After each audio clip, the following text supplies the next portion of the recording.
제18장 육아의 도덕규범. 대도가 없어지면 인의가 있고 지혜가 나오니 대위가 있고 가족이 화하지 않아 효와 사랑이 있고 국가가 혼란하여 충신이 있다. 풀이.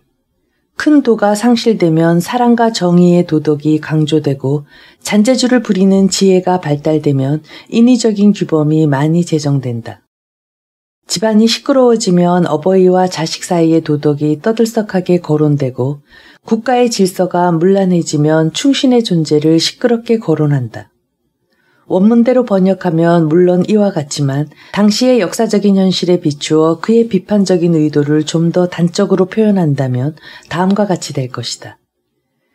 인의 도가 강조되는 것은 큰 도가 상실되었기 때문이며 인위적인 규범이 많이 제정되는 것은 잔재주를 부리는 지혜가 발달하였기 때문이다. 어버이와 자식 사이의 도덕이 떠들썩하게 거론되는 것은 집안이 시끄럽기 때문이고 충신의 존재가 거론되는 것은 국가의 질서가 문란해졌기 때문이다. 해설.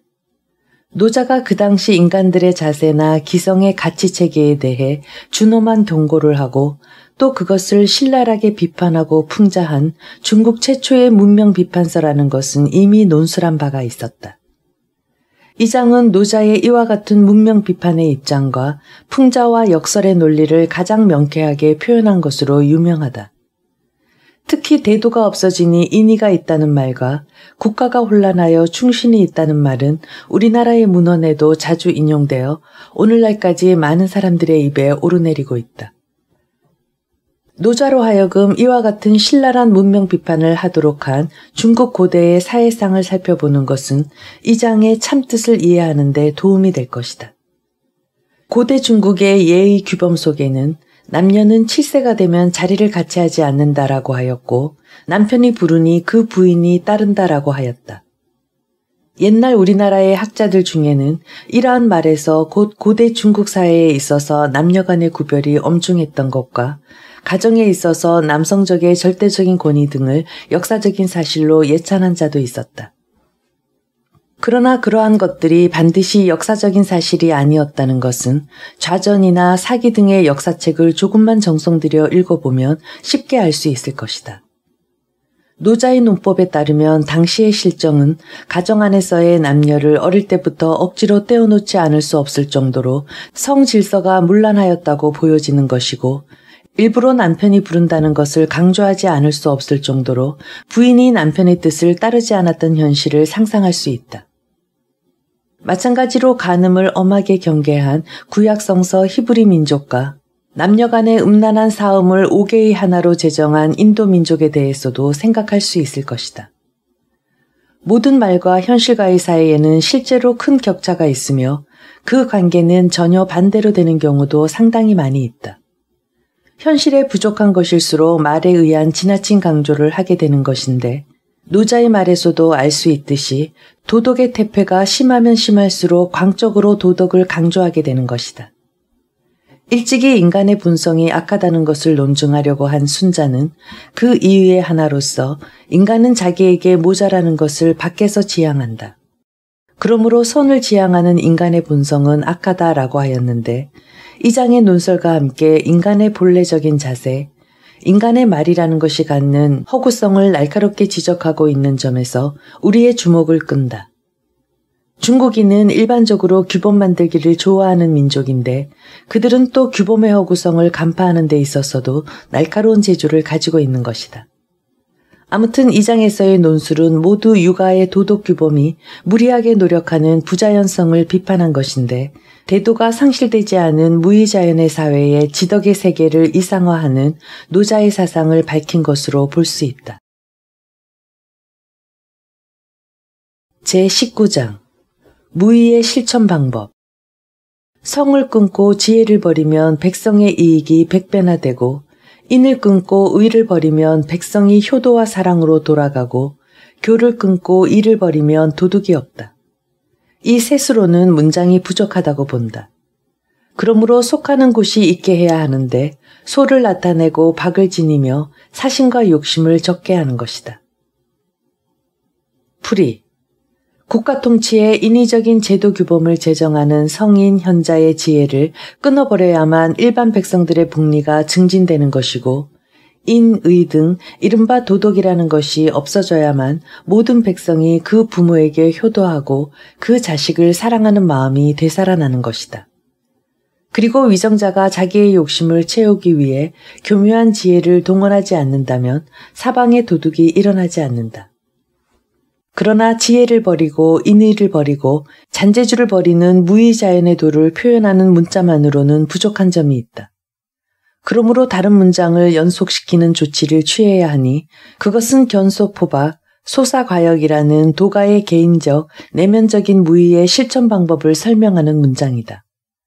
이는 곧 허무의 도에 따라 순진소박하고 이기심과 탐욕을 버려야 백성들이 행복하게 자신의 삶을 누릴 수 있다는 뜻이다. 해설. 이 장에서 특색이라고 볼 수 있는 소박에 대하여 약간의 설명을 하고자 한다. 소라는 것은 본래부터 염색되어 있지 않은 결이 고운 비단을 이루는 말로 여기서는 뜻이 바뀌어 본래 그대로의 것, 아무것도 섞이지 않은 순수한 것을 말한다. 그러한 의미에서 소는 또한 자연, 일, 혹은 전의 동의어로도 사용된다. 이에 비하여 박은 산에서 갓 찍어낸 원목을 뜻하니 이른바 통나무처럼 본래대로의 완전함을 말하는 것이다. 장자 외편에 이르기를 박을 깨뜨려서 그것으로 그릇을 만든다라고 하였으니 그것은 통나무가 다듬어져서 여러 가지 그릇으로 제작되어 그 본래의 순수성이 상실되는 인위적인 왜곡을 비판한 것인데 거기서의 박은 이 장에서의 박과 같은 개념이다. 소는 바탕이 되는 비단을 원뜻으로 하여 그 있는 대로의 순수함을 말하는 것이고 박은 통나무를 원뜻으로 하여 그 본래적인 온전함을 이르는 말이다. 노자가 여기서 견소포박이라고 한 것도 인간성의 본래적인 자연, 곧 있는 그대로의 모양을 이와 같이 고운 흰 비단과 통나무에 의하여 비유적으로 표현한 것이다. 노자는 인간의 소박성을 무엇보다도 소중하게 여긴다. 노자에 있어서 소박이란 문명 문화의 허식을 제거하는 것을 의미하고 인간의 본래적인 자연을 인위적으로 속박하여 후천적으로 왜곡하는 일체의 관념적인 망상이라 할 가치적 허구에서 해방된 인간의 자세를 말하는 것이다. 인간은 어질고 어리석고 아름답고 추하고 귀하고 천하고 가난하고 부유함 등의 여러 가지 인위적인 가치관에다 자기 스스로를 철저히 묶어서 거룩함과 평범함, 고상함과 속됨이라든가 하는 것, 진보라느니 태보라느니 하면서 제멋대로 관념이나 사상을 날조하여 있는 것을 있는 그대로 바라보고 주어진 인생을 주어진 대로 받아들이는 속박되지 않는 소박성을 잃고 있다. 종교인은 하느님을 우상화하고 학자는 과학적 진리를 허구화하고 예술가는 예술미를 망령되게 생각하여 제각기 자기 도취에 빠지고 독선적인 관념의 길을 방황하며 자승자박의 결과를 초래한다. 인간이 만일 이러한 문명 및 문화라고 뽐내는 여러 가지 관념적 망상과 가치의 독단을 모두 던져버리고 또한 버릴 수 있는 모든 잉여물을 던져버린 후 태어난 그대로의 벌거숭이 인간인 인류의 역사의 시초로 되돌아갈 때 무엇이 궁극적인 사실로서 남을 것인가? 노자는 거기에 남은 인간의 생명 그 자체, 살아있는 벌거숭이 인간의 모양을 자기의 소박으로서 포착한 것이다. 노자의 이른바 소박이란 비유해보면 천진스러운 어린아이의 모습과도 같은 것이다. 그 어린아이는 찬란히 빛나는 문화와 문명도 알지 못하고 관념이나 사상의 복잡한 조작도 알지 못하며 이 세상에 내던져진 자기의 생명이 무엇인지조차 인식하지 못하고 다만 자연적으로 느껴지는 감정에 따라 울고 웃는다. 거기에는 단지 지금 살아있는 자기의 존재만이 궁극적인 사실로서 남고 일체의 잉여와 허식이 전부 무로 돌아간 곳에서 벌거숭이인 채로 자연과 밀착하여 서 있는 것이다. 노자는 이와 같은 벌거숭이 인간, 즉 생명의 소박에서 인간의 자세나 삶의 태도를 다시 한번 근원적으로 생각해 보려고 한다. 그러기 위해서는 인류가 지혜와 욕망의 한계를 다하여 쌓아올린 문명의 거대한 구조물을 그들이 자랑하는 가치체계나 관념 형태까지 포함한 전부를 한번 와력의 더미로서 바라볼 필요가 있다. 노자는 인간의 지혜와 욕망이 완전히 끊어져 없어진 상태, 그의 이른바 무지무욕을 목표로 하여 사심을 적게 하여 욕심을 더는 것을 주장하고 있다. 노자에게 있어서 소박이라는 것은 지혜와 욕망의 자승자박을 풀어주는 것이니, 즉 문명 문화의 쇠사슬에 묶인 인간을 해방시키는 것이다. 제20장 절악은 자연에 따른 참모습. 학문을 끊으면 근심이 없다. 유와 아가 서로 떨어짐이 얼마이며 선과 악이 서로 떨어짐이 얼마인가. 남들이 두려워하는 바를 두려워하지 않을 수 없으니 황막하여 아직 다하지 못하였다. 무사람들은 희희하여 큰 잔치상을 받는 것 같고 봄철의 누대에 오르는 것 같거늘 나만 홀로 고요하여 아직 움직일 기척조차 없어 어린아이가 아직 웃지 못하는 것 같고 내래하여 돌아갈 곳이 없는 것 같다. 무사람들은 모두 여유가 있는데 나 홀로 버려진 것 같다. 나는 우인의 마음인가? 돈돈하도다. 속이는 영특하지만 나 홀로 우매하다. 속이는 찰찰하지만 나 홀로 민민하다. 넘실거려 바다와 같고 휙휙 멋지 않는 것 같다. 무사람은 모두 쓸데가 있는데 나만 홀로 어리석어 촌뜨기 같다. 나 홀로 남과 달라서 어머니에게 길러짐을 귀하게 여긴다. 풀이. 인간은 학문 같은 데 힘쓰기 때문에 걱정이 많아지는 것이다. 이 학문을 그만두면 처음부터 걱정 따위가 있을 리 없다. 요컨대 학문을 한다는 것은 문화를 따르는 것인데 이른바 문화라는 것이 과연 어느 만큼의 이익을 우리에게 주는가? 예를 들어 남에게 대답할 때 정중하게 예 하면 어떻고 조심성 없이 응 하면 어떻단 말인가? 본질적으로는 예와 응 사이에 아무런 차이도 없는 것이다. 또 선이다 악이다 하는 것에 대해서도 세상에서는 큰 차이가 있는 것처럼 야단이지만 이건 역시 별다른 차이가 없는 것이다. 그러나 이 세상에서 선악을 가려 악을 징벌하는 것은 사실이므로 세상의 판단대로 따라갈 수밖에 없다. 그러한 논쟁은 황막하여 끝이 없기 때문이다. 많은 사람들은 좋은 요리로 대접을 받았을 때처럼 혹은 화창한 봄날 높은 누대에 올라간 사람들과 같이 무척 기뻐하는데 나만이 홀로 고요하여 아직 마음이 움직일 기색마저 없고 아직 웃을 줄 모르는 어린아이와 같다. 또 나른하고 피곤하여 돌아갈 곳이 없는 자 같기도 하다. 많은 사람들은 모두 여유가 있는 것 같은데 나만 홀로 버림을 받은 것 같다. 나는 정말 어리석은 마음을 가진 자인가? 형편없이 무지하구나. 세상 사람들은 모두 똑똑하고 활발한데 나만이 바보처럼 어리석구나.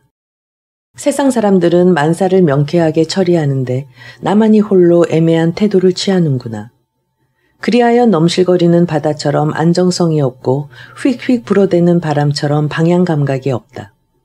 모든 사람들은 다 유능하고 유용한데 나만이 어리석고 촌스럽다.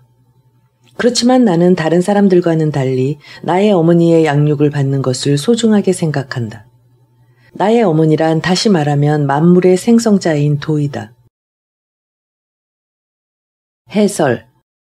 이 장에서는 전장의 논지와 마찬가지로 문화를 배척하는 것이 인간의 참된 모습임을 논하였는데 이와 같이 문화를 배척한 자는 한편으로는 촌스럽고 어리석게 보일지 모르지만 사실은 천지의 자연으로 돌아간 가장 진실한 인간이라는 것을 주장하였다. 북송의 소동파는 인생으로서 글자를 아는 것이 우환의 시초라고 노래했는데 그 말이 이 장의 근본임은 두말할 필요조차 없다. 그러나 소동파도 노자도 지혜라는 열매를 먹는 것이 비극임을 경고하면서도 자신들은 글자를 아는 지식이었다는 사실에 그들의 우환이 있었다. 글자를 아는 것의 우환을 탄식한 소동파는 고난에 찬 그 생애를 유랑지에서 마감했는데 학문을 끊는 것의 편안함을 주장한 노자도 짐작컨대 지식인으로서의 비애를 뼈저리게 맛본 인물이었을 것이다.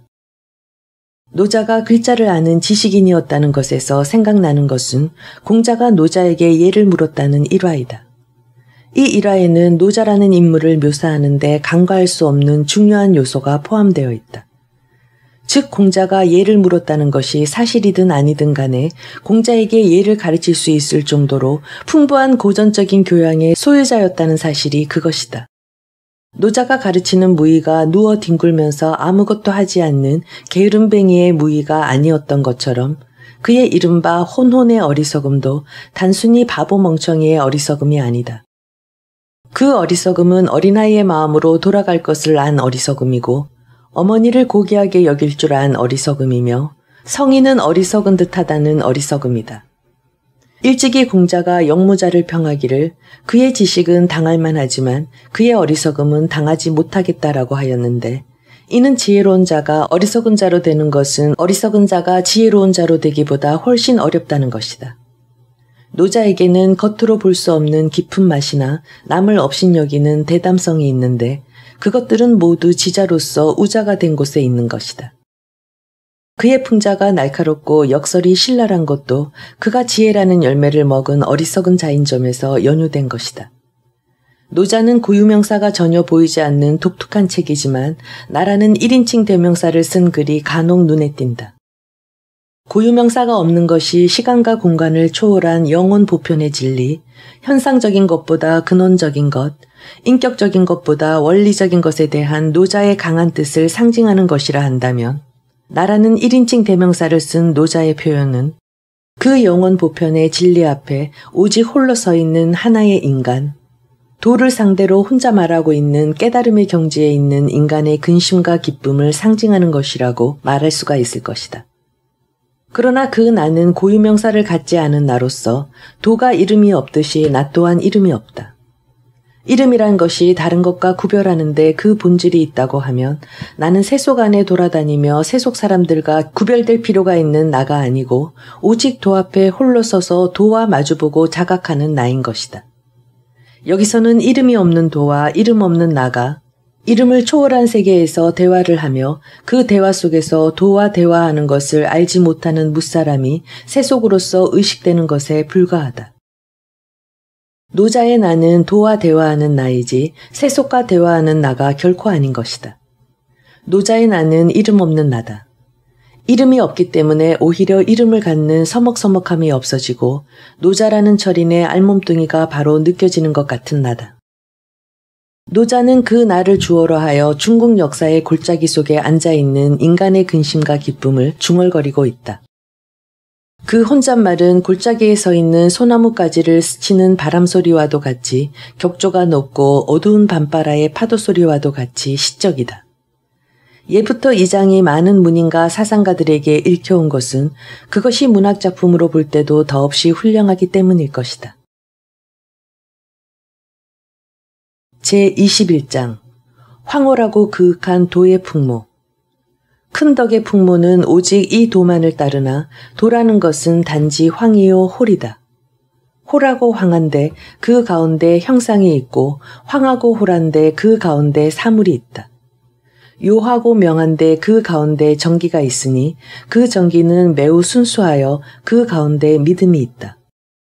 예로부터 오늘에 이르기까지 그 이름을 가지고 만물의 근원을 통솔한다. 내가 무엇으로서 만물의 근원의 실상을 알까? 이것, 즉 도로서 아는 것이다. 풀이. 큰 덕이 있는 사람의 풍모는 오직 도의 본질에 따를 뿐이다. 도라고 하는 것은 어렴풋하여 뚜렷하지 않고 어렴풋한 가운데 어떠한 형상이 있다. 어렴풋하고 뚜렷하지 않은 가운데 무언가가 실제하고 있다. 깊숙하고 미묘한 가운데 영묘한 정기가 있는데 그 정기는 더할 나위 없이 진실하여 그 가운데 거짓이 없는 확증, 즉 창조자로서의 뚜렷한 증거가 있다. 그것은 옛날부터 오늘에 이르기까지 변함없이 도라고 불렸다. 말하자면 많은 족장을 통솔하는 종가의 우두머리와 같은 존재이다. 그런데 내가 무엇으로서 족장들의 실상을 아느냐 하면 그 종가인 도에 의하여 아는 것이다. 해설. 지금까지 노자의 도를 설명한 글로서는 제1장, 4장, 14장 등이 있는데 이 장도 또한 공덕지용, 즉 위대한 덕을 가진 노자의 성인의 풍모를 묘사하는 것으로 주제를 삼았다. 그 성인이 체득한 근원적인 진리가 어떠한 실제인가를 원리적으로 설명한 것이다. 이 장에서의 도는 황홀하고 요명한 실제로서 설명된다는 점에 특징이 있다. 물론 황홀이라는 말이 도의 형용어로서 제14장에 이미 사용되었지만 여기서는 다시 요명이라는 형용어를 아울러 써서 그 설명을 구체적으로 하였다. 더욱이 남녀의 교합작용에 발상의 기반을 두었다고 생각되는 정의 개념을 첨가하여 매우 특징 있는 도의 설명을 시도한 것이라고 하겠다. 제22장 다투지 않는 덕. 구부러지면 온전하고 굽히면 곧 펴고 오목하면 곧 차고 해지면 곧 새로워지고 적으면 곧 얻고 많으면 곧 미혹된다. 이러한 관계로 성인은 하나, 즉 도를 지녀서 천하의 법식이 된다. 스스로 나타내지 않으므로 뚜렷해지고 스스로 옳다고 하지 않으므로 선이 밝혀지고 스스로 공을 자랑하지 않으므로 공이 자신의 것이 되고 스스로 자만하지 않으므로 오래 존경을 받는다. 오직 싸우지 않으므로 천하가 진실로 이와 싸우지 않는다. 옛날에 이른바 구부러지면 온전하다 함이 어찌 헛된 말이겠는가. 참으로 완전히 하여 이를 하늘에 돌린다. 풀이. 나무에 대하여 생각해보면 고든 나무는 쓸모있는 제목이 되므로 베어질 염려가 있다. 그러나 구부러진 나무는 쓸모가 없으므로 버려지는 반면에 나무로서는 자기 생명을 보존할 수가 있다. 이것은 인간이 자기의 총명, 예지 따위를 나타내 보이지 않는 것이 자기를 보존하는 유일한 방법임을 비유한 것이다. 그리고 자벌레는 몸을 굽히는 때가 있기 때문에 펴는 때도 있는 것이며 이렇게 하는 동안에 전진을 하는 것이다. 사람의 일생도 또한 이와 같은 것이다.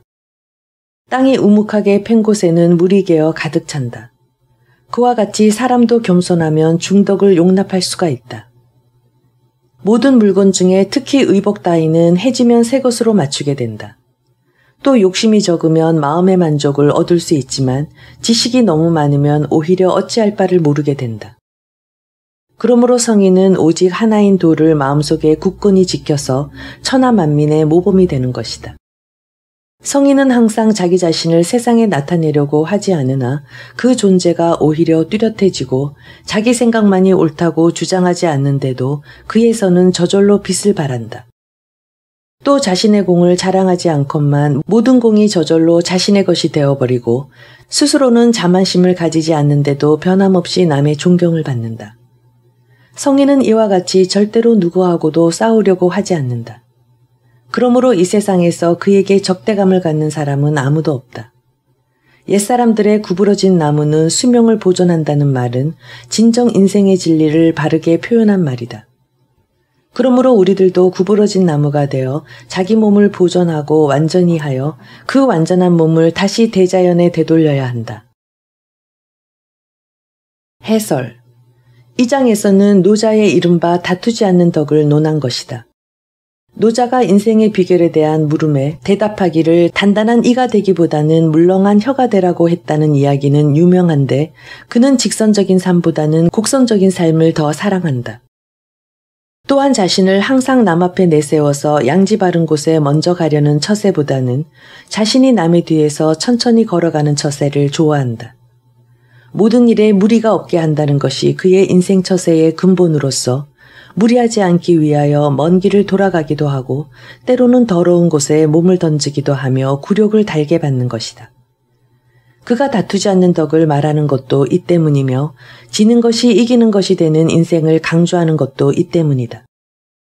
그것은 한쪽에서 볼 때 분명 무기력한 패배주의이며 우유부단한 소극주의이지만 또 다른 면에서 생각해 볼 때 이처럼 배짱 좋은 무기력은 없고 이처럼 대담한 우유부단은 없다고도 말할 수가 있다.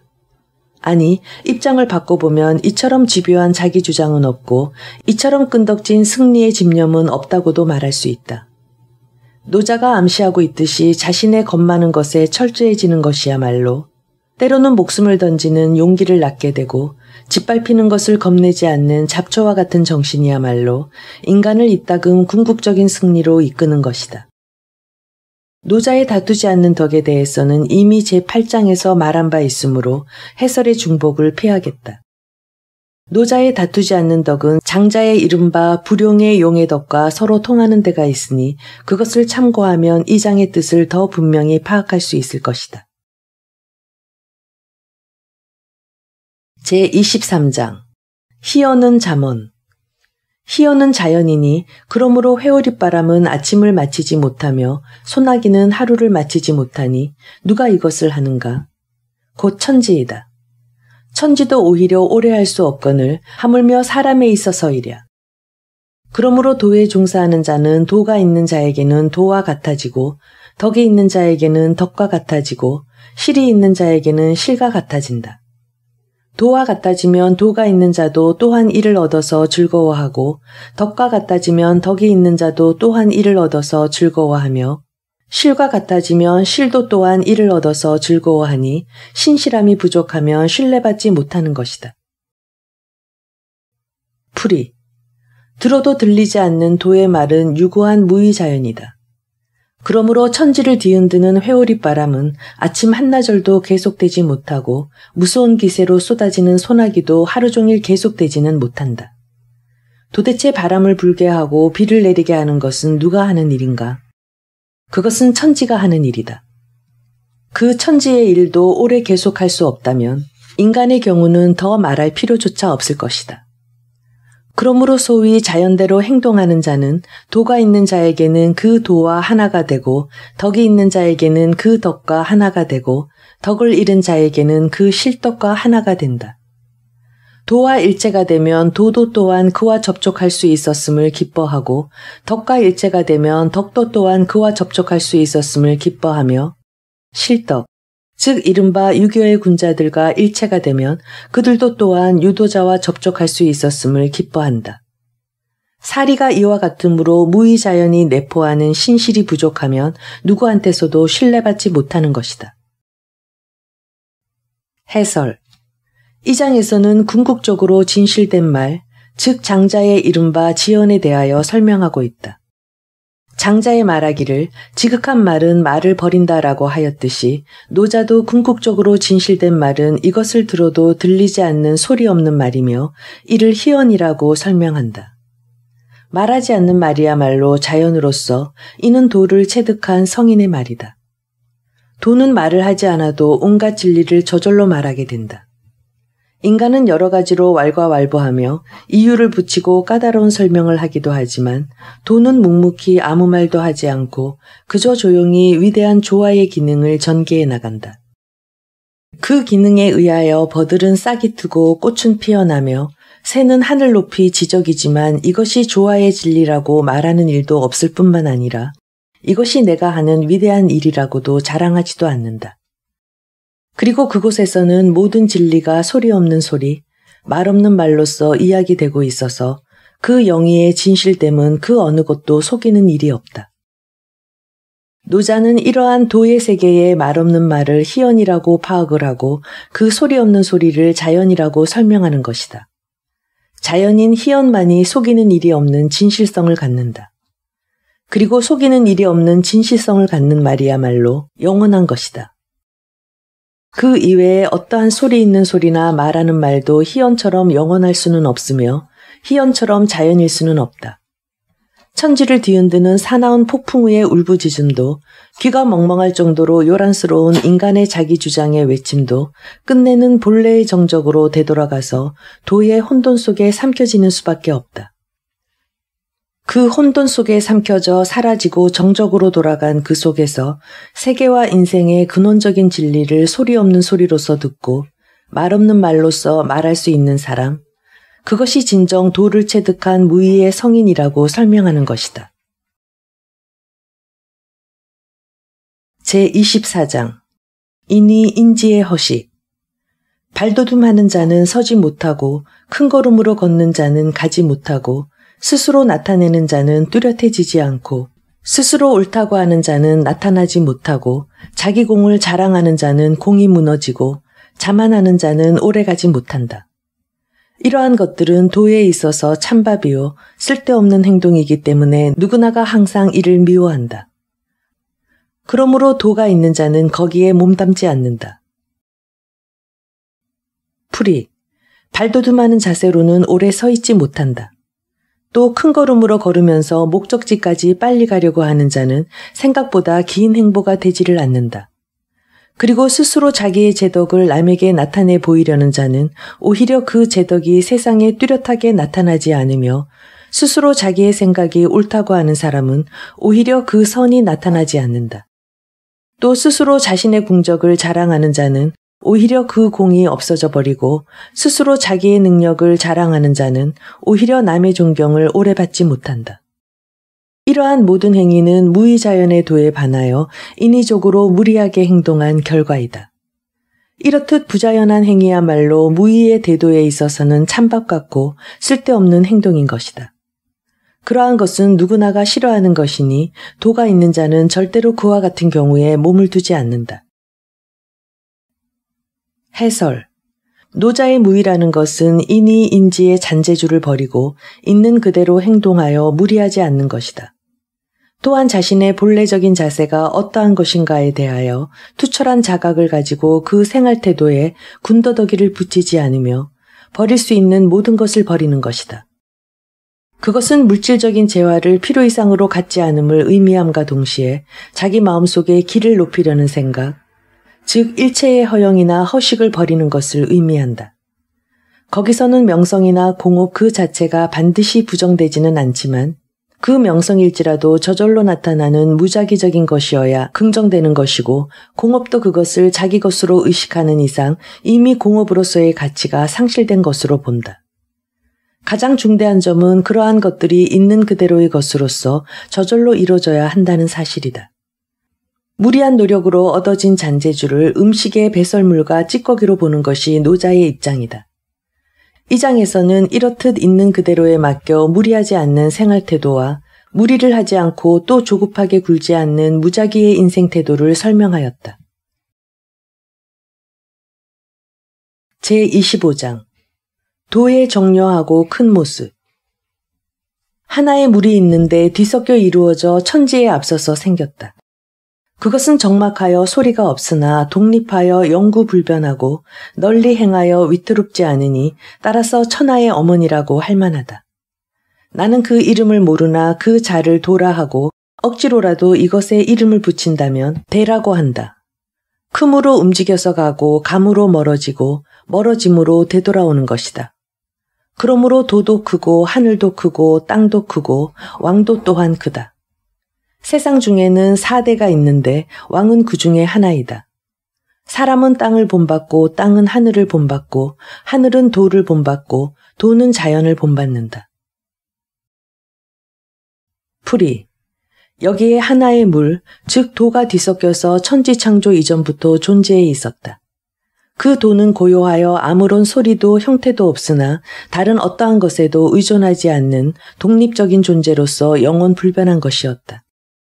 그것은 천하의 어느 곳에도 보편적으로 보급되어 있지만 조금 더 위험한 것은 아니다. 그렇기 때문에 이것을 천지의 어머니, 즉 천하 만물의 조물주라고 말할 수 있는 것이다. 그 물건의 이름이 무엇인지 모르지만 자를 붙인다면 도라고나 할까? 또 억지로 여기에 이름을 붙인다면 대라고 불러야 할 것이다. 그런데 그 대는 넓고 커서 우주 만물 어디에도 존재하며 그렇게 널리 보급된 이른바 대는 그 보편성 때문에 아무리 먼 곳이라도 갈 수가 있다. 먼 곳까지라도 갈 수 있을 정도로 행동 반경이 넓지만 그 원심적 움직임은 곧바로 도의 근원에 돌아가는 구심적인 움직임도 되기 때문에 또다시 도의 근원으로 돌아가는 것이다. 도의 이름이 대일 뿐만 아니라 하늘도 땅도 그리고 인간 세계의 제왕도 또한 대이다. 이와 같이 이 우주에는 4대가 있는데 제왕이 그 중에 하나이며 그는 인간 세계에서도 도를 가장 잘 담당하는 자이다. 그러나 그 인간은 땅 위에서 땅의 혜택으로 살아가기 때문에 땅을 본받아야 하고 그 땅은 또한 하늘의 아래에 있어서 하늘의 혜택으로 존재하기 때문에 하늘을 본받아야 한다. 그리고 하늘도 또한 도에서 연유한 것이기 때문에 도를 본받아야 하며 도는 무의자연을 본받아야 한다. 해설. 이 장은 제1장, 4장, 14장, 21장 등과 같이 노자 철학의 근본 개념인 도에 대해 설명한 것이다. 노자 중에서 도를 원리적으로 설명할 경우에 그것이 장자의 도에 대한 논술과 내용적으로 가까울 뿐만 아니라 작구의 표현까지도 공통되고 유사한 것이 많다. 일반적으로 노자 중에는 중물적인 서술이나 구상적인 비유가 많은데 현빈지문, 빈무지압 등 극히 소박한 표현이 눈에 띄는 반면에 장자에 보이는 이와 성 등의 철학적 개념은 아직 나타나지 않았다. 그러나 도에 관한 논술은 그것과는 대조적으로 상당히 정도가 높은 형이상학적 사색과 이론적인 반성을 보이고 있다. 그것이 노자 본래의 것인지 후세에서 첨가되고 심화된 것인지의 여부는 경솔하게 논하기 어렵지만 아무튼 노자에 있어서의 도에 대한 논술이 장자의 그것과 많은 공통점을 갖는다는 사실은 노장의 도의 철학의 기본적인 성격을 고찰하는 데 중요한 의미를 갖는 것이다. 제26장 중정을 지키는 성인의 처세. 무거움은 가벼움의 뿌리요 고요함은 시끄러움의 임금이다. 이로써 성인은 종일 가도 치중을 떠나지 않고 아름다운 경치가 있어도 편안하게 초연하다. 어찌하여 만승의 임금으로서 몸을 천하에 가볍게 할 것인가? 가볍게 하면 곧 근본을 잃고 떠들썩하게 하면 곧 임금을 잃는다. 풀이. 무거운 도는 가벼운 천하 만물의 근본이 되고 도의 체득자는 떠들썩한 것의 주인이요 지배자이다. 그러므로 도의 체득자로서의 성인은 종일 행군하되 군수물자를 실은 짐차의 옆을 떠나지 않는 장군처럼 모든 일의 처리에 있어서 신중하게 할 뿐만 아니라 아무리 좋은 경치가 있어도 그런 따위는 거들떠 보지도 않고 마치 자기 집 방 안에 편안히 앉아있는 것처럼 초연하여 결코 가볍게 행동하지 않는다. 하물며 이른바 제왕이라는 자가 천하에 대하여 조용하고 무게 있는 행동을 해야 할 자기의 몸을 가볍게 처신할 수 있겠는가? 제왕은 마땅히 무게 있고 고요하게 행동해야 한다. 만일 그렇지 못하고 가볍게 행동하면 그 근본인 도를 잃는 것이고 떠들썩하면 도의 체득자로서의 힘을 잃는 것이다. 해설. 노자가 뾰족하고 날카로운 것보다는 둔하고 무거운 것을, 격렬하게 움직이는 것보다는 고요하고 안정된 것을 중시하였음은 이미 논술한 바 있다. 이 장도 또한 가벼운 것과 떠들썩한 것을 피하여 무거운 것과 고요한 것을 지키는 무의자연의 성인의 편안한 처세를 설명한 것이다. 결국 이 장은 가벼움과 번잡함을 피하여 무겁고 고요함을 지키라는 노자의 일반적인 처세 교훈이었는데 후에 한비자가 제왕의 훈계로서 개작한 흔적이 있다. 제27장 무의자연의 선. 잘 가는 것은 바퀴자국이 없고 잘 하는 말은 흠이 없고 잘 세는 것은 주책이 필요하지 않으며 잘 닫는 것은 빗장이 없으나 열지 못하고 잘 묶는 것은 밧줄이 없으나 풀지 못한다. 이러한 까닭으로 성인은 항상 사람들을 잘 구함으로 사람을 버리지 않고 항상 물을 잘 구한다. 그러므로 물을 버리지 않으니 이것을 명에 들어간다고 하는 것이다. 그러므로 선인은 불선인의 스승이요 불선인은 선인의 도움이 되니 그 스승을 귀하게 여기지 않고 그 도움을 사랑하지 않으면 비록 지혜로운 자라도 크게 미혹될 것이니 이것을 현묘한 진리라고 한다. 풀이. 길을 잘 가는 자는 수레바퀴 자국을 남기지 않고 가장 훌륭한 말에는 결점이 없다. 또 가장 교묘한 계산에는 상가지가 필요하지 않고 문을 잘 잠그는 경우는 빗장이나 자물쇠를 채우지 않았어도 열 수가 없다. 또한 짐을 꾸릴 때 교묘하게 묶으면 밧줄 따위는 사용하지 않았는데도 풀 수가 없다. 이와 같이 도를 깨달은 무의의 성인은 뚜렷한 자취를 남기지 않고 별다른 술책을 쓰지 않고서도 자연스럽게 모든 사람을 활용하므로 어떤 인간도 버리는 일이 없다. 또 항상 자연스럽게 모든 재물을 잘 활용하므로 어떠한 물건도 버리지 않는다. 이와 같은 것을 가리켜서 밝은 지혜를 체득하였다고 하는 것이다. 이리하여 스승은 제자가 배워야 할 모범이 되고 제자는 스승에게 있어서 반성을 하는데 도움이 된다. 만일 모범이 되는 것을 귀하게 여기지 않고 도움이 되는 바를 소중하게 생각하지 않으면 아무리 지혜가 많은 사람일지라도 미혹에 빠질 것이니 어찌할 바를 모르게 되는데 이것을 현묘한 진리라고 하는 것이다. 해설. 이 장에서는 노자의 선에 대한 설명이다. 노자에게 있어서 선이라고 하는 것은 물과 같이 일정한 형태에 사로잡히지 않는 것이며 과일이 익듯이 저절로 사물을 성장시켜 나가는 것이며 세상에서 선이라고 하는 것이 선하지 못한 것임을 알고 무의의 일을 편안하게 여기며 선과 악의 상대된 입장을 초월하여 있는 그대로 도의 세계에 몸을 두는 것이다. 즉 무의자연이 선이며 인간의 간섭을 버리는 일로서 교묘하지 않은 교묘함이 선이다. 그것은 교묘하지도 않은 교묘함이기 때문에 인위적인 기교를 부리는 일이 없고 인간의 간섭을 버림으로써 일체의 존재를 있는 그대로 받아들이는 무의자연이기 때문에 선한 사람을 긍정하는 동시에 선하지 않은 사람도 버리지 않는 것이다. 노자의 선은 악과 본바탕에 있어서 하나이며 악도 이를 용서하여 포용해가는 선이다. 선과 악을 엄격하게 구별하여 선이 아니면 악 또는 악이 아니면 선이라고 명쾌하게 딱 자르는 양자택일적인 사고는 노자가 별로 좋아하지 않는다. 그 사고는 선도 없고 악도 없다고 하는 점에서 선을 보고 또 악을 보려고 한다. 그러므로 선이 구제되는 동시에 악도 구제되는 것이며 또 선도 그것을 선이라고 내세우게 되면 이미 선이 아닌 것이다. 흔히 동양 사상에는 악에 대한 심각한 사색이 부족하다고들 말하고 있는데 노자도 역시 이러한 평을 들어 마땅하다고 할 수 있을 것이다. 노자의 악은 선과 상대적인 것으로서 그것은 선을 찾아볼 수 없는 상태 혹은 선의 자각을 갖지 못한 상태를 일컫는 말에 지나지 않는다. 노자는 선과 악을 근원적으로는 하나로 보고 악을 선과 연속적인 존재로 파악하고 있는 것이다. 노자에 있어서 악은 본질적으로 미혹이었고 그 자체로서 존재하는 것은 아니었다. 노자에게는 기독교와 같은 원죄의식도 없고 불교와 같은 수겁의 자각도 없다. 노자가 모든 인간의 도에 대한 자연성을 규정하고 성인에게는 버릴 사람이 없다고 하는 것도 이와 같은 사상에 그 근거를 두고 있는 것이다. 제28장 무의자연의 덕. 그 남성적인 것을 알면서 그 여성적인 것을 지키면 천하의 골짜기가 되고 천하의 골짜기가 되면 상덕이 몸에서 떠나지 않아 어린아이의 무심으로 복귀하게 된다. 그 백을 알고 그 흙을 지키면 천하 만민의 모범이 되고 천하 만민의 모범이 되면 상덕에서 어긋나지 않고 무의 극치인 도에 복귀한다. 그 영화를 알고 그 오욕을 지키면 천하의 골짜기가 되고 천하의 골짜기가 되면 상덕이 가득 차 통나무의 소박에 복귀한다.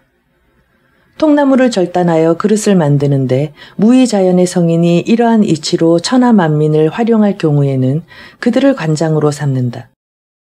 그러므로 큰 절단이란 배지 않는 것이다. 풀이. 남성적인 강인함이 무엇인가를 잘 이해하면서 여성적인 유연성을 꾸준히 견지해가면 물이 보이는 계곡처럼 온 세상이 사모하고 따르는 커다란 골짜기가 될 것이며 천하의 사람을 모으는 커다란 골짜기가 되면 영구불변의 무의의 덕을 몸에 지닐 수 있기 때문에 어린아이와 같은 무지무욕의 마음으로 되돌아간다. 로고스의 명석함이 무엇인가를 이해한 다음에 카오스의 어려움을 꾸준히 지속해가면 온 세상이 그를 본받아서 이 세상의 큰 사표가 된다. 이 세상의 큰 사표가 되면 영구불변한 무의의 덕에 어긋남이 없이 끝없는 도의 세계의 근원으로 되돌아간다. 이 세상의 영화가 무엇인가를 잘 이해하고서 오욕의 생활을 꾸준히 감수해가면 온 세상이 사모하고 따르는 큰 골짜기가 되고 큰 골짜기가 되면 영구불변한 무의의 덕이 충만하여 갓 찍어낸 통나무와 같은 소박함으로 되돌아간다. 투박한 통나무를 잘라서 각종 그릇을 만들듯이 소박한 개개인을 한 가지 기술에 능한 특수 기능자로 만든다면 무의자연의 성인이 그들을 등용할 때에는 기껏해야 관리의 우두머리 정도밖에 채용하지 않는다. 결론을 말한다면 큰 결단, 무의자연의 정치란 인위적인 절단을 하여 인간을 특수한 기능자로 만드는 것이 아니라 통나무와 같은 아무 꾸밈이 없는 소박한 맛을 그대로 보존해 나가는 것이다. 해설. 이 장의 내용은 노자의 이른바 무의자연의 덕을 여성의 유연함과 골짜기의 겸허함, 어린아이의 순진함과 통나무의 소박함 등에 의하여 비유적 상징적으로 설명한 것이다. 제29장 무의자연의 승리. 천하를 취하려고 하여 이를 행하는 자는 그것이 불가능함을 나는 본다. 천하는 인간의 계획을 초월한 비합리적이고 불가사의한 존재이므로 어찌할 수 없는 것이니 인력으로 하려다가는 실패하고 손으로 잡으려고 하다가는 놓친다. 물은 만물은 스스로 가기도 하고 남의 뒤를 따라가기도 하며 혹은 입김을 천천히 불기도 하고 급히 불기도 하며 또 어떤 것은 강하고 어떤 것은 약하며 어떤 것은 좌절되고 어떤 것은 무너진다. 그러므로 성인은 과도한 것을 버리고 과욕을 버리고 교만을 버린다. 풀이. 천하를 가로챌 계획을 세우고 아무리 인위적인 공작을 하더라도 나는 그것이 불가능하다라는 것을 잘 안다. 원래 천하라는 것은 인간의 계략을 초월한 불가사의한 존재이므로 인간의 힘으로는 처리할 수가 없다. 그런데도 이것을 억지로 인간의 힘으로 처리하려다가는 실패하게 된다. 또 그것을 손에 잡으려다가는 놓치게 된다. 이 세상에 존재하는 것은 천태만상이어서 스스로 걸어가는 능동적인 자가 있는가 하면 남의 꽁무니만을 따라다니는 피동적인 자도 있다. 입김을 훅훅 부는 것 같은 소극적인 자가 있는가 하면 입김을 확확 부는 것 같은 적극적인 자도 있다. 또 어떤 자는 강하고 어떤 자는 약하며 어떤 일은 좌절되기도 하고 어떤 일은 아주 무너져 버리기도 한다. 그러므로 성인은 무의자연의 도에 지나친 것이나 욕망에 지나친 충족, 교만 따위를 모두 버리는 것이다. 해설. 이 장에서는 문 영웅들이 천하를 서로 차지하려고 싸우는 춘추전국 시대의 역사적 현실을 직시하여 천하는 인간이 우격다짐으로 취하려 해도 결코 취할 수 있는 것이 아니라는 것과 하려고 하지 않는데 저절로 되는 무의자연의 현묘한 진리를 깨달아 일체의 지나친 욕심을 버리는 무의의 성인만이 궁극적인 승리를 얻는다는 것을 설명하였다. 패도를 배척하고 왕도를 주장하는 유교의 이상주의까지도 오히려 인위적인 기교를 부리는 것이라고 비판하면서 유구한 역사의 흐름 속에서 만물의 자연을 응시하려는 노자 철학의 근본적인 입장이 잘 표현되어 있다. 제30장 강행은 최대의 반자연. 도로서 임금을 보좌하려는 자는 무력으로 천하의 강대한 자가 되려고 하지 않는데 그 일은 도에 돌아오기를 좋아한다. 군대가 있는 곳에서 형극이 생기고 큰 전쟁 후에는 반드시 흉년이 든다. 그러므로 정치를 잘하는 자는 저절로 이루게 하는 것이다. 그리하여 억지로 강대해지려고 하지 않으니 무의로 이루어 자랑하지 않고 무의로 이루어 자기의 공을 내세우지 않고 무의로 이루어 교만하지 않고 무의로 이루어 부득이하고 무의로 이루어 강대하지 않는다. 물은 장강하면 곧 노쇠하니 이것을 도에 어긋난다고 하는데 도에 어긋나면 곧 앞길이 막힌다. 풀이. 무의자연의 도로서 임금을 보좌하려는 자는 무력으로 천하의 강세를 과시하려고 하지 않고 오히려 그 정치를 무의자연의 근본의 도로 되돌리려고 한다. 왜냐하면 군대가 주둔하는 곳에는 가시나무가 자라서 논밭이 황폐해지고 큰 전쟁을 치른 후에는 반드시 기근이 오기 때문이다. 좋은 정치란 과실이 저절로 익는 것처럼 완전히 무의자연으로 되는 것이므로 억지로 나라가 강대해지기를 바라지 않는다. 무의자연으로 이루어 자랑하지 않고 무의자연으로 이루어 자신의 공을 내세우지 않고 무의자연으로 이루어 교만하게 굴지 않는다. 무의자연으로 필연의 도리에 따라 부득이하게 이루고 무의자연으로 이룰 뿐 강대해지길 바라지 않는다. 모든 사물은 세력이 강대해지면 후에 반드시 쇠퇴하게 된다. 이러한 것을 무의자연의 도에 어긋나는 부자연한 행동이라고 한다. 부자연한 행동은 이내 쓸모없이 되어버리는 것이다. 해설. 이 장은 인위적으로 천하를 차지하려는 것에 불가능함을 논한 전장과 관련해 무력으로 천하에 강대해지려는 것을 부정한 것이다.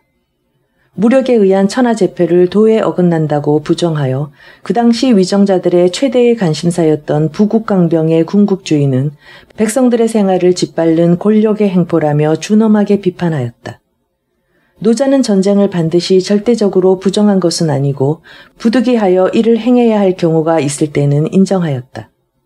그가 전쟁을 비판하고 부정하는 주요한 이유는 그것이 무의자연의 진리에 어긋나는 권력자들의 행위이며 또한 그것에 의하여 인간이 살아가는데 반드시 없어서는 안 될 식량을 확보하는 농촌이 파괴되고 황폐해지기 때문이었다.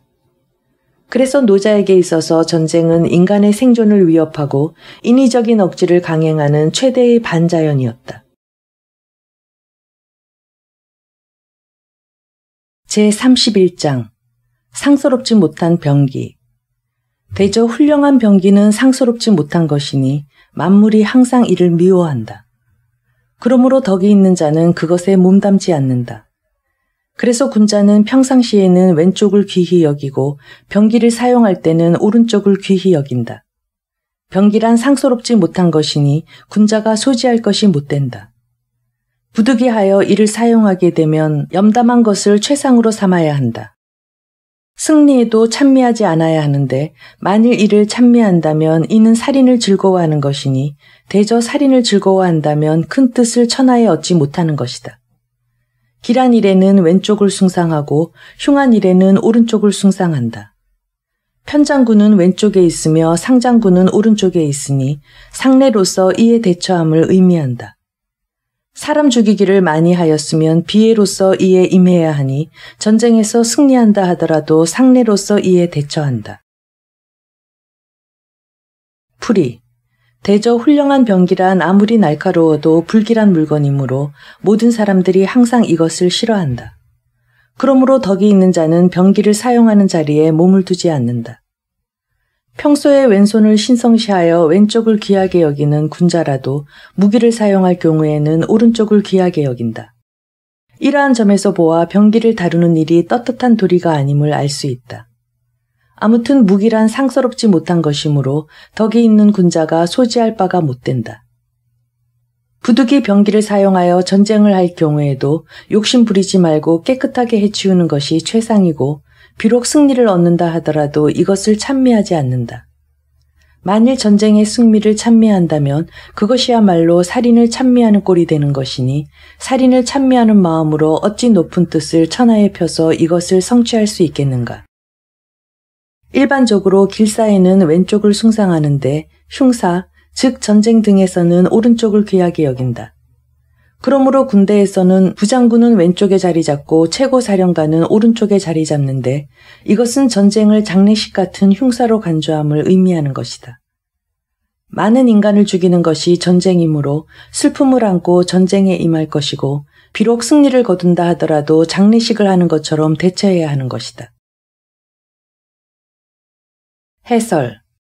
이 장은 제30장의 논술과 관련하여 전쟁을 비판하고 병기를 인간의 손을 더럽히는 상스럽지 못한 흉기로서 경계하고 있다. 제32장 도의 진실. 참된 도에는 이름이 없으며 닭이 비록 작으나 천하의 누구도 신하로 삼지 못한다. 후왕이 만일 이 소박성을 지키면 천하 만물이 자연히 기복하게 될 것이다. 이렇게 되면 천지가 서로 교합하여 태평성대의 징조로서 감로를 내리고 백성들에게 명령하지 않아도 저절로 잘 다스려진다. 소박한 통나무를 잘라 여러 가지 이름이 붙은 그릇을 만들듯이 무의자연의 도를 이 세상에 전개하면 그러한 이름이 붙은 것들은 자기의 머무를 바를 알게 된다. 머무를 바를 알게 되면 조금도 위태롭지 않다. 비유하자면 도가 천하에 있다는 것은 마치 모든 내와 골짜기의 물이 강과 바다로 흘러드는 것과 같다. 풀이. 도의 영구불변의 본질, 즉 참다운 도는 무엇이라 이름 붙일 수가 없는 것이다. 통나무가 비록 작고 보잘것없는 존재 같으나 그것이 갖는 소박한 정신 때문에 어느 누구도 그를 지배하지 못한다. 마치 무의자연의 유덕자를 어느 누구도 지배하지 못하는 것과 같다. 그런데 만일 후왕과 같은 사회의 지배자가 박의 정신을 가지면 천하 만물이 모두 그에게 귀복할 것이다. 그리하여 천지 음양이 잘 조화되고 태평성대의 징조로서 하늘에서 감로가 내릴 것이며 백성들도 나라에서 법령을 만들어 특별히 명령하지 않아도 저절로 잘 다스려진다. 통나무를 제재 가공하면 여러 가지 이름이 붙은 그릇이 만들어지듯이 무의자연의 도도 이 현상에 내려오면 그 전일성이 상실되어 이름의 세계, 즉 차별과 대립이 있는 세계가 출현한다. 이처럼 차별과 대립의 세계가 출현하면 그것들이 갖는 한계성을 인식하여 분수를 지키기만 하면 조금 더 위태로울 것이 없다. 무의자연의 도를 체득한 후왕의 천하에 있어서의 위치는 비유하자면 내와 골짜기의 물이 강과 바다로 흘러들어가듯이 천하 만물은 도를 체득한 후왕에게 기복하는 것이다. 제33장 지자, 강자, 부자, 장수자. 남을 아는 자는 지혜롭고 스스로를 아는 자는 현명하며 남에게 이기는 자는 힘이 있고 스스로 이기는 자는 강하며 족함을 아는 자는 부유하고 힘써 행하는 자는 뜻이 있고 그 자리를 잃지 않는 자는 영구하고 죽어도 망하지 않는 자는 장수한다. 풀이. 남의 시비 선악을 잘 아는 자를 지혜로운 사람이라 하겠지만 자신을 반성하여 그 부족과 허물을 철저하게 인식하는 자야말로 참으로 현명한 사람이라고 할 것이다. 남과 경쟁하여 그를 이기는 자는 힘이 있으니 능력이 있다고 하겠지만 자신의 욕심을 이겨서 무의자연의 도에 복귀하는 자야말로 진정한 강자이다. 또 무력을 자제하여 현재의 상태에 만족할 줄 아는 자라야 진정한 부자라고 말할 수 있고 도를 체득하기에 힘써 노력하는 자라야 진실로 도의 완성을 바라는 훌륭한 자라고 할 수 있을 것이다. 도를 견지하여 그 길에서 이탈하지 않는 자야말로 그 지위가 영원하고 죽어도 망하지 않는 도의 체득자야말로 그 생명이 영원하다. 해설. 이 장에서는 도의 뜻을 두고 그것을 체득하여 영원한 생명을 지닌 자만이 가장 위대한 인물임을 주장하였다. 그리스 철학자 소크라테스는 말하기를 너 자신을 알라고 하였고 예수는 훈계하기를 너를 위하여 재물을 천국에 간직하라고 하였다. 노자도 또한 여기에 인간의 참지혜, 진정한 부, 참용기, 영원한 생명 등에 대하여 말하고 있는 것이다. 소크라테스의 말에는 인간의 이성과 지혜에 대한 신뢰가 그 밑바탕이 되어 있고 예수의 가르침에는 하느님과 천국이 그 전제로 되어 있는데 반해 노자는 무의자연의 도를 그 군원에 응시하여 그것의 복귀를 궁극적인 관심으로 삼고 있다. 대부분의 사람들은 항상 눈을 밖으로 향하고 있다. 그들은 늘 대상세계를 문제 삼아 외계의 사물에 한눈을 판다. 그들은 남의 시비와 선악, 현명함과 우매함, 아름다움과 초함을 거론하여 남을 평정하는 데 뛰어난 안목을 가진 자를 지자 또는 현자라고 한다.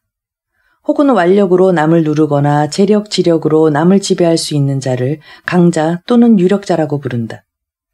그러나 노자는 그들에게 밖으로 향하는 눈을 안으로 돌려서 자기 자신을 응시하는 눈길을 가지라고 강조하는 것이다.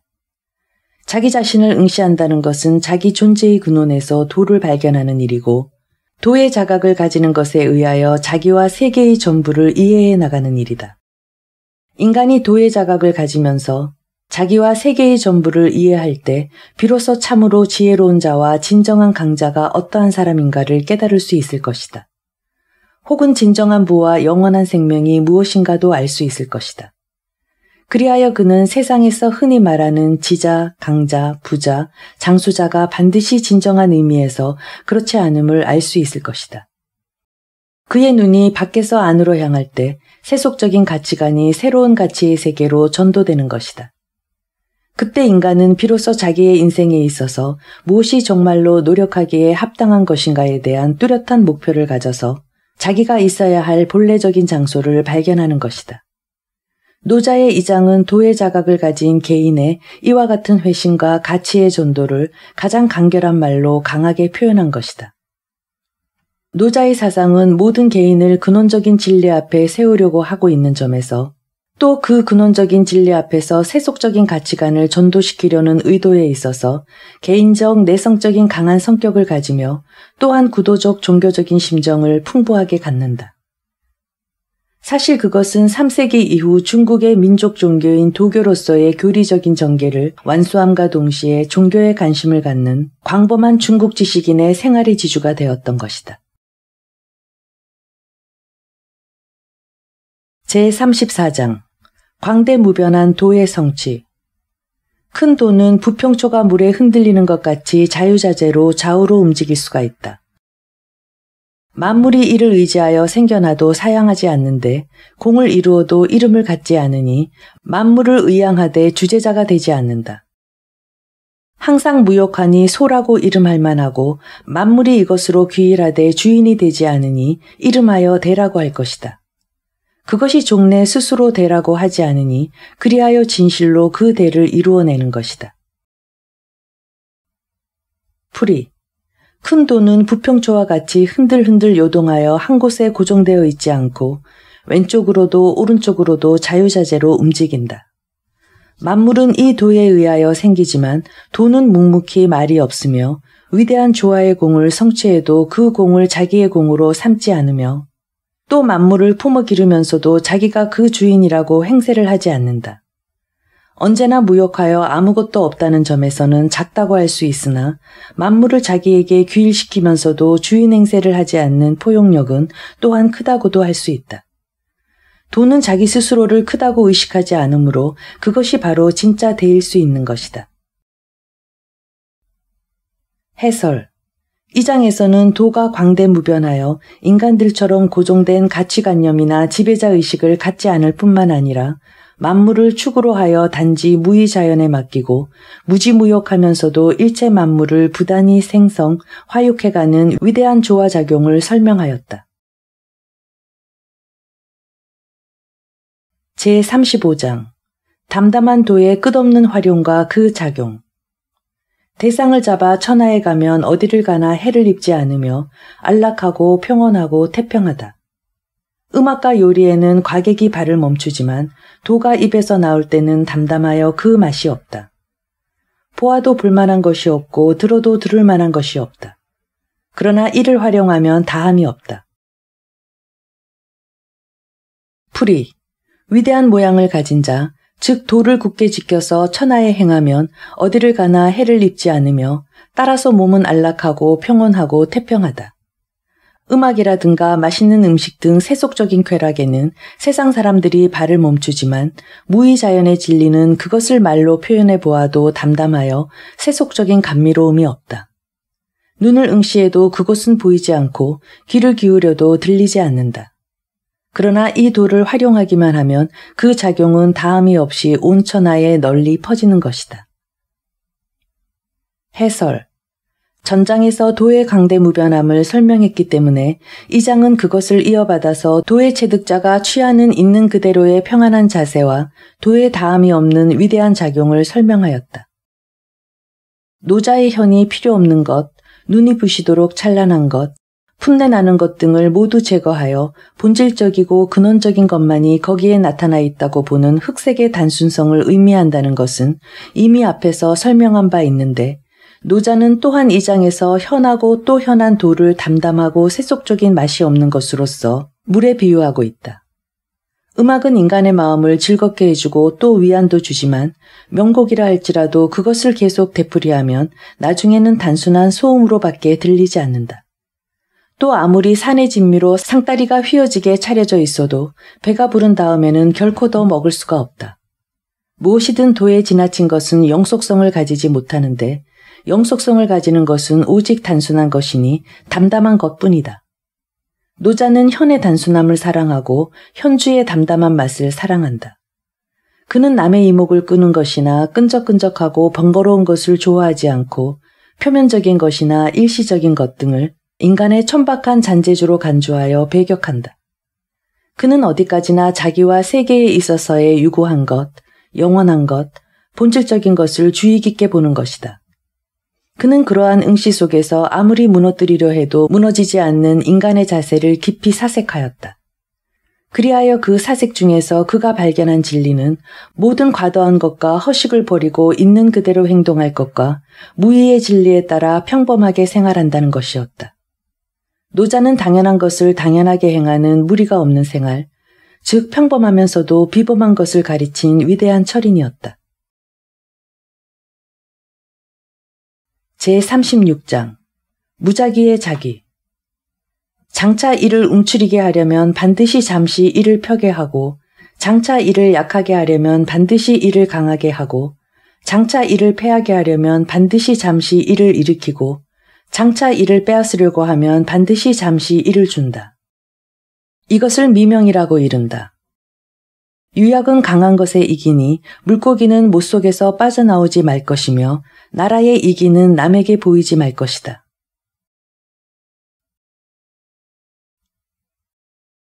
제37장 무위의 무불위. 참 도는 무위이면서 하지 않음이 없다.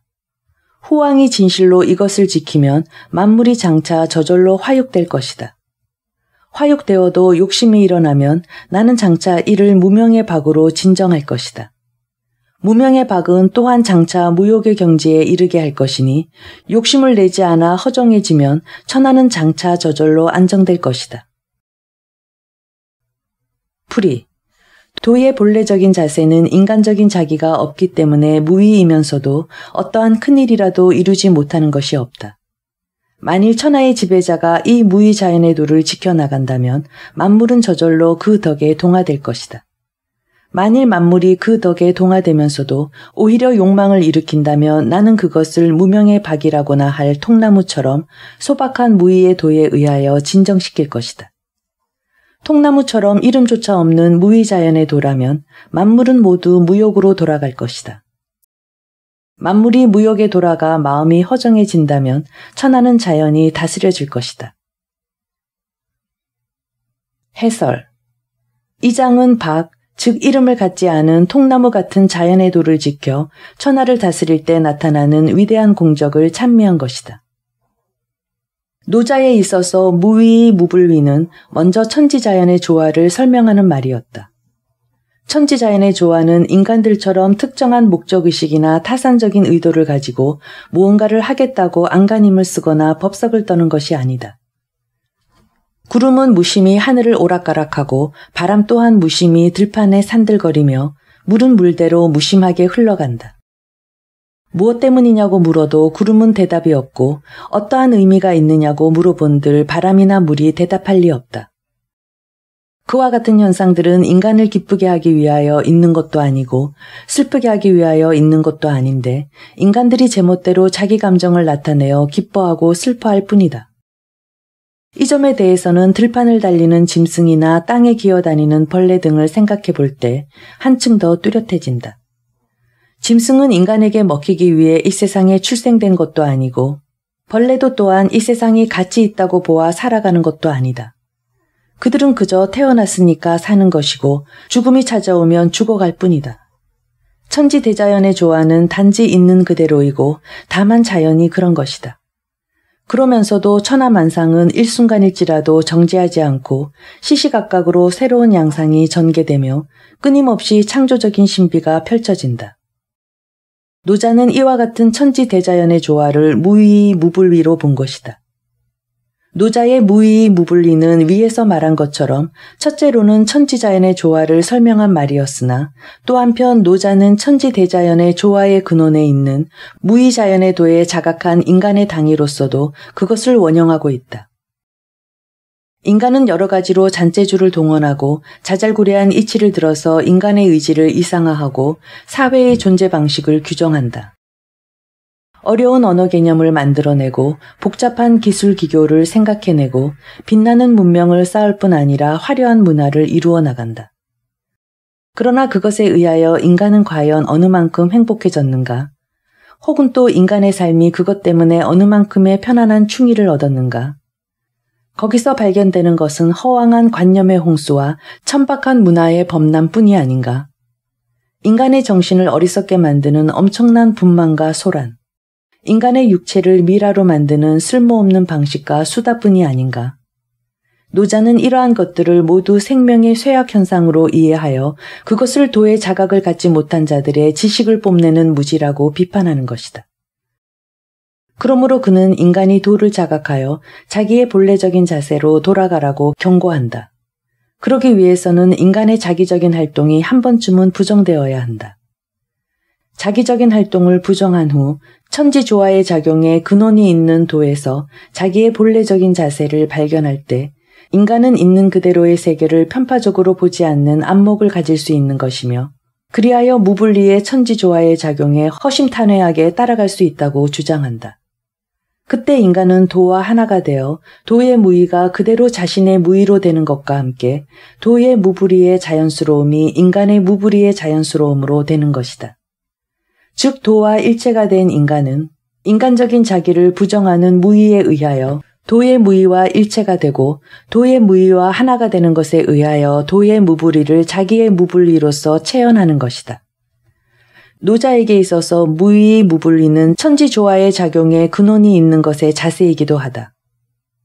노자에게 있어서 도의 무의는 단순한 무의가 아니고 무불위의 무의이며 성인의 무의가 또한 단순한 무의가 아니며 무불위의 무의로서 생각되는 곳에 우리는 노자 사상의 유연한 현실성과 강인한 적극성이 있음을 주목해야만 할 것이다. 그의 사상을 살펴보면 그 무의는 천지조화 작용의 무불위의 위대함에 대한 동경에서 출발하여 그 무불위의 위대성을 도의 무의에서 의거하여 그 무의를 다시 성인의 무의로서 일체화하고 거기서 성인의 무불위를 귀결하고 있는 것이다. 천지조화를 움직이는 무불위에서 도의 무의로 그 무의를 자신의 자세로 삼는 성인의 무의에서 다시 성인의 무불위로 전개하는 것이 노자 철학의 실제적인 절차이고 구체적인 자세였다고 간주된다. 노자 철학의 근본에 있는 것은 천지자연의 조화의 작용에 대한 동경이었다. 노자의 이른바 도라는 것은 이 조화의 작용을 형이상화한 철학 개념인 것이다. 다음은 지금까지 읽은 내용의 원문 전체입니다. 제18장 육아의 도덕규범. 대도가 없어지면 인의가 있고 지혜가 나오니 대위가 있고 가족이 화하지 않아 효와 사랑이 있고 국가가 혼란하여 충신이 있다. 제19장 무의의 실천 방법. 성을 끊고 지혜를 버리면 백성의 이익이 100배나 되고 인을 끊고 의를 버리면 백성이 효도와 사랑으로 돌아가고 교를 끊고 이를 버리면 도둑이 없다. 이 셋으로는 문장이 부족하다고 본다. 그러므로 속하는 곳이 있게 해야 하는데 소를 나타내고 박을 지니며 사심과 욕심을 적게 하는 것이다. 제20장 절악은 자연에 따른 참모습. 학문을 끊으면 근심이 없다. 유와 아가 서로 떨어짐이 얼마이며 선과 악이 서로 떨어짐이 얼마인가. 남들이 두려워하는 바를 두려워하지 않을 수 없으니 황막하여 아직 다하지 못하였다. 무사람들은 희희하여 큰 잔치상을 받는 것 같고 봄철에 누대에 오르는 것 같거늘 나만 홀로 고요하여 아직 움직일 기척조차 없어 어린아이가 아직 웃지 못하는 것 같고 내래하여 돌아갈 곳이 없는 것 같다. 무사람들은 모두 여유가 있는데 나 홀로 버려진 것 같다. 나는 우인의 마음인가? 돈돈하도다. 속이는 영특하지만 나 홀로 우매하다. 속이는 찰찰하지만 나 홀로 민민하다. 넘실거려 바다와 같고 휙휙 멋지 않는 것 같다. 무사람은 모두 쓸데가 있는데 나만 홀로 어리석어 촌뜨기 같다. 나 홀로 남과 달라서 어머니에게 길러짐을 귀하게 여긴다. 제21장 황홀하고 그윽한 도의 풍모. 큰 덕의 풍모는 오직 이 도만을 따르나 도라는 것은 단지 황이요 홀이다. 홀하고 황한데 그 가운데 형상이 있고 황하고 홀한데 그 가운데 사물이 있다. 요하고 명한데 그 가운데 정기가 있으니 그 정기는 매우 순수하여 그 가운데 믿음이 있다. 예로부터 오늘에 이르기까지 그 이름을 가지고 만물의 근원을 통솔한다. 내가 무엇으로서 만물의 근원의 실상을 알까? 이것, 즉 도로서 아는 것이다. 제22장 다투지 않는 덕. 구부러지면 온전하고 굽히면 곧 펴고 오목하면 곧 차고 해지면 곧 새로워지고 적으면 곧 얻고 많으면 곧 미혹된다. 이러한 관계로 성인은 하나, 즉 도를 지녀서 천하의 법식이 된다. 스스로 나타내지 않으므로 뚜렷해지고 스스로 옳다고 하지 않으므로 선이 밝혀지고 스스로 공을 자랑하지 않으므로 공이 자신의 것이 되고 스스로 자만하지 않으므로 오래 존경을 받는다. 오직 싸우지 않으므로 천하가 진실로 이와 싸우지 않는다. 옛날에 이른바 구부러지면 온전하다 함이 어찌 헛된 말이겠는가. 참으로 완전히 하여 이를 하늘에 돌린다. 제23장 희어는 잠언.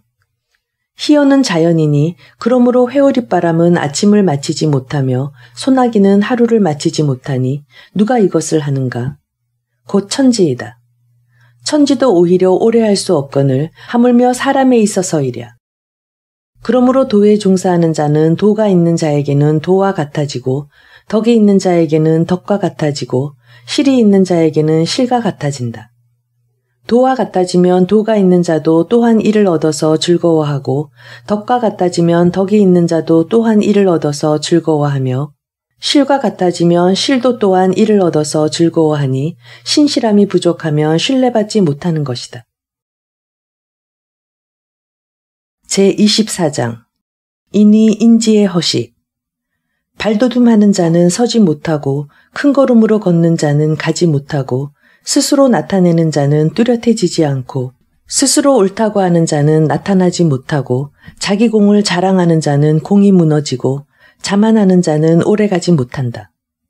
이러한 것들은 도에 있어서 찬밥이요 쓸데없는 행동이기 때문에 누구나가 항상 이를 미워한다. 그러므로 도가 있는 자는 거기에 몸담지 않는다. 제25장 도의 정료하고 큰 모습. 하나의 물이 있는데 뒤섞여 이루어져 천지에 앞서서 생겼다. 그것은 적막하여 소리가 없으나 독립하여 영구불변하고 널리 행하여 위태롭지 않으니 따라서 천하의 어머니라고 할 만하다. 나는 그 이름을 모르나 그 자를 도라 하고 억지로라도 이것에 이름을 붙인다면 대라고 한다. 큼으로 움직여서 가고 감으로 멀어지고 멀어짐으로 되돌아오는 것이다. 그러므로 도도 크고 하늘도 크고 땅도 크고 왕도 또한 크다. 세상 중에는 4대가 있는데 왕은 그 중에 하나이다. 사람은 땅을 본받고 땅은 하늘을 본받고 하늘은 도를 본받고 도는 자연을 본받는다. 제26장 중정을 지키는 성인의 처세. 무거움은 가벼움의 뿌리요 고요함은 시끄러움의 임금이다. 이로써 성인은 종일 가도 치중을 떠나지 않고 아름다운 경치가 있어도 편안하게 초연하다. 어찌하여 만승의 임금으로서 몸을 천하에 가볍게 할 것인가? 가볍게 하면 곧 근본을 잃고 떠들썩하게 하면 곧 임금을 잃는다. 제27장 무의자연의 선. 잘 가는 것은 바퀴자국이 없고 잘 하는 말은 흠이 없고 잘 세는 것은 주책이 필요하지 않으며 잘 닫는 것은 빗장이 없으나 열지 못하고 잘 묶는 것은 밧줄이 없으나 풀지 못한다. 이러한 까닭으로 성인은 항상 사람들을 잘 구함으로 사람을 버리지 않고 항상 물을 잘 구한다. 그러므로 물을 버리지 않으니 이것을 명에 들어간다고 하는 것이다. 그러므로 선인은 불선인의 스승이요 불선인은 선인의 도움이 되니 그 스승을 귀하게 여기지 않고 그 도움을 사랑하지 않으면 비록 지혜로운 자라도 크게 미혹될 것이니 이것을 현묘한 진리라고 한다. 제28장 무의자연의 덕. 그 남성적인 것을 알면서 그 여성적인 것을 지키면 천하의 골짜기가 되고 천하의 골짜기가 되면 상덕이 몸에서 떠나지 않아 어린아이의 무심으로 복귀하게 된다. 그 백을 알고 그 흙을 지키면 천하 만민의 모범이 되고 천하 만민의 모범이 되면 상덕에서 어긋나지 않고 무의 극치인 도에 복귀한다.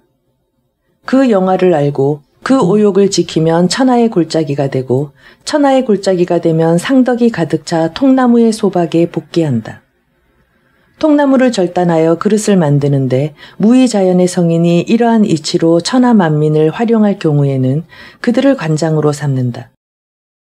그러므로 큰 절단이란 배지 않는 것이다. 제29장 무의자연의 승리. 천하를 취하려고 하여 이를 행하는 자는 그것이 불가능함을 나는 본다. 천하는 인간의 계획을 초월한 비합리적이고 불가사의한 존재이므로 어찌할 수 없는 것이니 인력으로 하려다가는 실패하고 손으로 잡으려고 하다가는 놓친다. 물은 만물은 스스로 가기도 하고 남의 뒤를 따라가기도 하며 혹은 입김을 천천히 불기도 하고 급히 불기도 하며 또 어떤 것은 강하고 어떤 것은 약하며 어떤 것은 좌절되고 어떤 것은 무너진다. 그러므로 성인은 과도한 것을 버리고 과욕을 버리고 교만을 버린다. 제30장 강행은 최대의 반자연. 도로서 임금을 보좌하려는 자는 무력으로 천하의 강대한 자가 되려고 하지 않는데 그 일은 도에 돌아오기를 좋아한다. 군대가 있는 곳에서 형극이 생기고 큰 전쟁 후에는 반드시 흉년이 든다. 그러므로 정치를 잘하는 자는 저절로 이루게 하는 것이다. 그리하여 억지로 강대해지려고 하지 않으니 무의로 이루어 자랑하지 않고 무의로 이루어 자기의 공을 내세우지 않고 무의로 이루어 교만하지 않고 무의로 이루어 부득이하고 무의로 이루어 강대하지 않는다. 물은 장강하면 곧 노쇠하니 이것을 도에 어긋난다고 하는데 도에 어긋나면 곧 앞길이 막힌다. 제31장 상서롭지 못한 병기. 대저 훌륭한 병기는 상서롭지 못한 것이니 만물이 항상 이를 미워한다. 그러므로 덕이 있는 자는 그것에 몸담지 않는다. 그래서 군자는 평상시에는 왼쪽을 귀히 여기고 병기를 사용할 때는 오른쪽을 귀히 여긴다. 병기란 상서롭지 못한 것이니 군자가 소지할 것이 못된다. 부득이하여 이를 사용하게 되면 염담한 것을 최상으로 삼아야 한다. 승리에도 찬미하지 않아야 하는데 만일 이를 찬미한다면 이는 살인을 즐거워하는 것이니 대저 살인을 즐거워한다면 큰 뜻을 천하에 얻지 못하는 것이다. 길한 일에는 왼쪽을 숭상하고 흉한 일에는 오른쪽을 숭상한다. 편장군은 왼쪽에 있으며 상장군은 오른쪽에 있으니 상례로서 이에 대처함을 의미한다. 사람 죽이기를 많이 하였으면 비애로서 이에 임해야 하니 전쟁에서 승리한다 하더라도 상례로서 이에 대처한다. 제32장 도의 진실. 참된 도에는 이름이 없으며 닭이 비록 작으나 천하의 누구도 신하로 삼지 못한다. 후왕이 만일 이 소박성을 지키면 천하 만물이 자연히 기복하게 될 것이다. 이렇게 되면 천지가 서로 교합하여 태평성대의 징조로서 감로를 내리고 백성들에게 명령하지 않아도 저절로 잘 다스려진다. 소박한 통나무를 잘라 여러 가지 이름이 붙은 그릇을 만들듯이 무의자연의 도를 이 세상에 전개하면 그러한 이름이 붙은 것들은 자기의 머무를 바를 알게 된다. 머무를 바를 알게 되면 조금도 위태롭지 않다. 비유하자면 도가 천하에 있다는 것은 마치 모든 내와 골짜기의 물이 강과 바다로 흘러드는 것과 같다. 제33장 지자, 강자, 부자, 장수자. 남을 아는 자는 지혜롭고 스스로를 아는 자는 현명하며 남에게 이기는 자는 힘이 있고 스스로 이기는 자는 강하며 족함을 아는 자는 부유하고 힘써 행하는 자는 뜻이 있고 그 자리를 잃지 않는 자는 영구하고 죽어도 망하지 않는 자는 장수한다. 제34장 광대무변한 도의 성취. 큰 도는 부평초가 물에 흔들리는 것 같이 자유자재로 좌우로 움직일 수가 있다. 만물이 이를 의지하여 생겨나도 사양하지 않는데 공을 이루어도 이름을 갖지 않으니 만물을 의양하되 주제자가 되지 않는다. 항상 무욕하니 소라고 이름할 만하고 만물이 이것으로 귀일하되 주인이 되지 않으니 이름하여 대라고 할 것이다. 그것이 종래 스스로 대라고 하지 않으니 그리하여 진실로 그 대를 이루어내는 것이다. 제35장 담담한 도의 끝없는 활용과 그 작용. 대상을 잡아 천하에 가면 어디를 가나 해를 입지 않으며 안락하고 평온하고 태평하다. 음악과 요리에는 과객이 발을 멈추지만 도가 입에서 나올 때는 담담하여 그 맛이 없다. 보아도 볼만한 것이 없고 들어도 들을 만한 것이 없다. 그러나 이를 활용하면 다함이 없다. 제36장 무작위의 자기.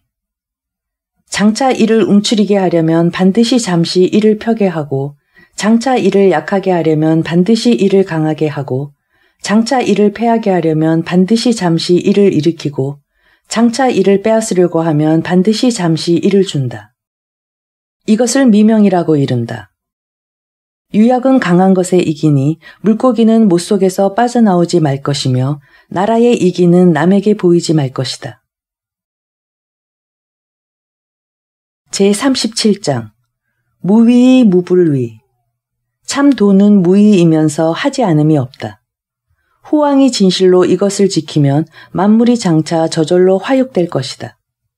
화육되어도 욕심이 일어나면 나는 장차 이를 무명의 박으로 진정할 것이다. 무명의 박은 또한 장차 무욕의 경지에 이르게 할 것이니 욕심을 내지 않아 허정해지면 천하는 장차 저절로 안정될 것이다.